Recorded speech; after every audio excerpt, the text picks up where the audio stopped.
बिया लईकी गोरे गाले वाली पटल बिया लईकी गोरे गाले वाली चुमा दे गइल माल नया साल वाली चुमा दे गइल माल नया साल वाली चुमा दे गइल माल नया साल वाली चुमा दे गइल माल नया साल वाली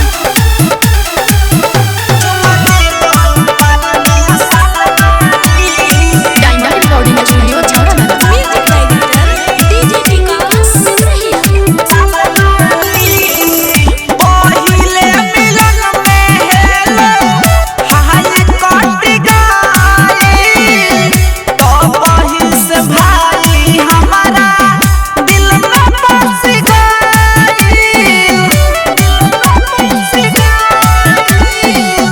पहिले मिलन में हेलो हाय कट गई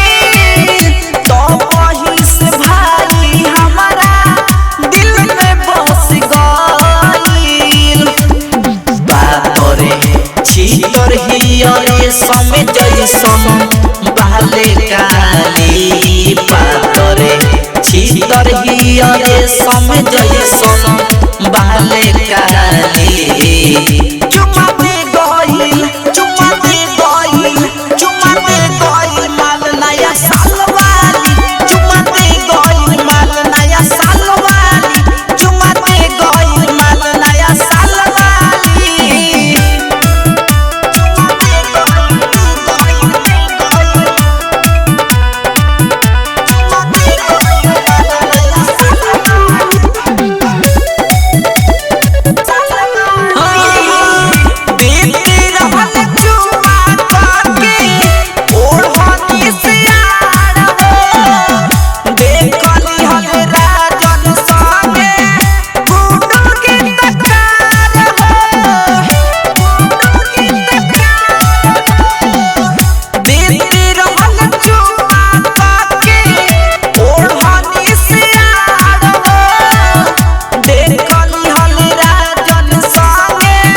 गुडू की तकार हो छोटे नथिया पिन्हले बड़का कहने वाली छोटे नथिया पिन्हले बड़का